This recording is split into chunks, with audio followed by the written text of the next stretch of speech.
ನಮಸ್ಕಾರ ಪ್ರೀತಿಯ ವಿದ್ಯಾರ್ಥಿಗಳೇ, ತಮಗೆಲ್ಲರಿಗೂ ಸುಚಿತ್ರ ಎಕ್ಸಲೆಂಟ್ ಕ್ಲಾಸಸ್ಗೆ ಆತ್ಮೀಯವಾದಂತಹ ಸ್ವಾಗತ.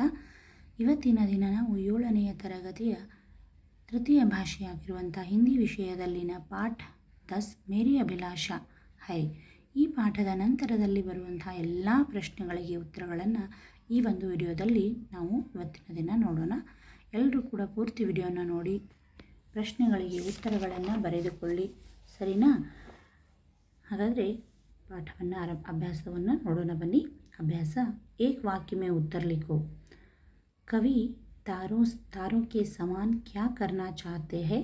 कवि कैसे चहकना चाहते हैं? ಈ ಎರಡೂ ಪ್ರಶ್ನೆಗಳಿಗೆ ಉತ್ತರಗಳನ್ನು ಈಗ ಮೊದಲಿಗೆ ನೋಡೋಣ. कवि तारों के समान क्या करना चाहते हैं?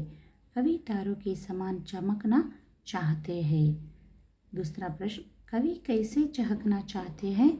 कवि पक्षियों के तरह झांकना चाहते हैं. ಇವೆರಡು ಪ್ರಶ್ನೆಗಳಿಗೆ ಉತ್ತರಗಳನ್ನ ನೋಡಿದ್ದೇವೆ. ಇನ್ನು ಎರಡನೆಯ ಪ್ರಶ್ನೆ,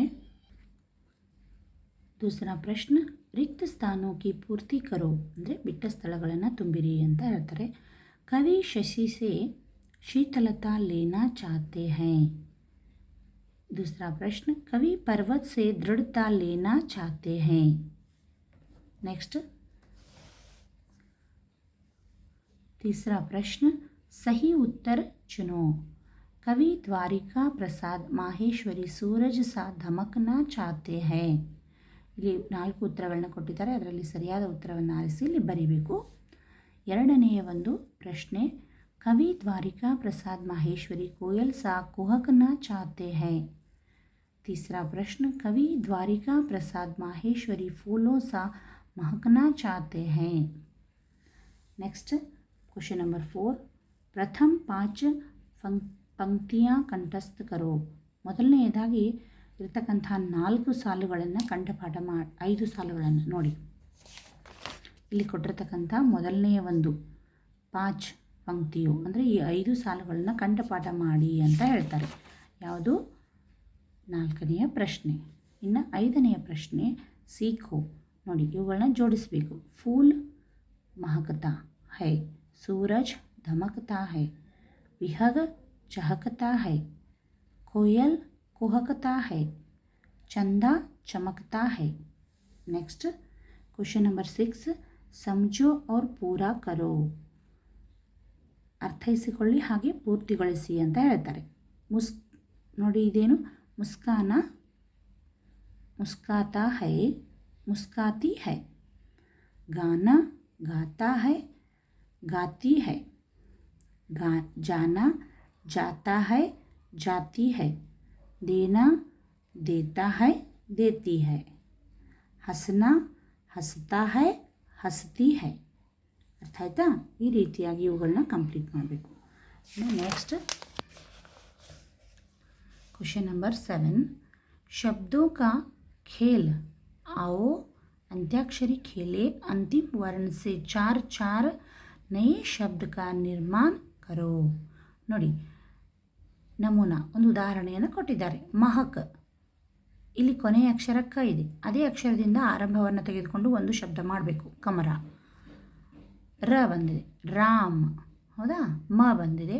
ಮಹಲ್. ನೋಡಿ, ಇಲ್ಲಿ ಕೊನೆಯ ಅಕ್ಷರ ಏನಿರುತ್ತಲ್ಲ ಅದೇ ಇಲ್ಲಿ ಮುಂದಿನ ಪದದ ಒಂದು ಮೊದಲ ಅಕ್ಷರ ಆಗಿರಬೇಕು. ಅದರಿಂದ ಆರಂಭ ಆಗ್ತಕ್ಕಂಥ ಒಂದು ಪದವನ್ನು ಬರೀಬೇಕು. ಮಹಲ್, ಲ, ಲಡಕ. ಅದೇ ರೀತಿಯಾಗಿ ಇಲ್ಲಿ ನಮಗೆ 4 ಶಬ್ದಗಳನ್ನ ಕೊಟ್ಟಿದ್ದಾರೆ. ನೋಡಿ, ಇಲ್ಲಿ ಅವುಗಳನ್ನ ನಾವು ಬರೆದಿದ್ದೇವೆ.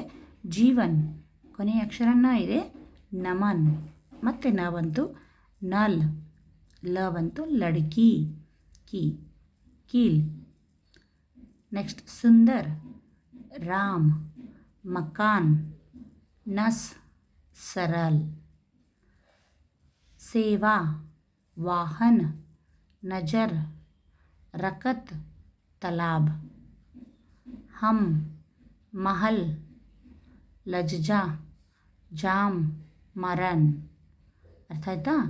ಈ ರೀತಿಯಾಗಿ ಕೊನೆಯ ಅಕ್ಷರದಿಂದಾನೇ ಏನು ಮಾಡಬೇಕು? ಮುಂದಿನ ಪದವನ್ನು ಬರೀಬೇಕು. ನೆಕ್ಸ್ಟ್, ಕ್ವೆಶ್ಚನ್ ನಂಬರ್ 8, ವರ್ತನಿ ಶುದ್ಧ ಕರೋ. ಅಂದರೆ ಕೊಟ್ಟಿರ್ತಕ್ಕಂಥ ಶಬ್ದ ತಪ್ಪಾಗಿದೆ, ಅದನ್ನು ಸರಿಯಾಗಿ ಮಾಡಿ ಬರೀರಿ ಅಂತ ಹೇಳ್ತಾರೆ. ಅಭಿಲಾಷ, ಅಭಿಲಾಷ. ಫೂಲ್, ಫೂಲ್. ಸೂರಜ್, सूरज, पर्वत, पर्वत, पवर्त, ನಭ್, ನಭ್.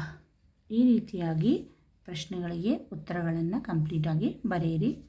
ಇನ್ನು ಎಲ್ಲರೂ ಕೂಡ ಪೂರ್ತಿ ವಿಡಿಯೋನ ನೋಡಿ. ಇಲ್ಲಿಗೆ ಮೇರಿ ಅಭಿಲಾಷಾ ಹೈ ಈ ಪಾಠದ ನಂತರದಲ್ಲಿ ಬರುವಂಥ ಪ್ರಶ್ನೆಗಳಿಗೆ ಉತ್ತರಗಳನ್ನು ಈಗ ನಾವು ನೋಡಿದ್ದೇವೆ. ಎಲ್ಲರೂ ಕೂಡ ಅವುಗಳನ್ನ ಬರೆದುಕೊಳ್ಳಿ. ಆಪ್ ಸಭಿ ಕೋ ಧನ್ಯವಾದ.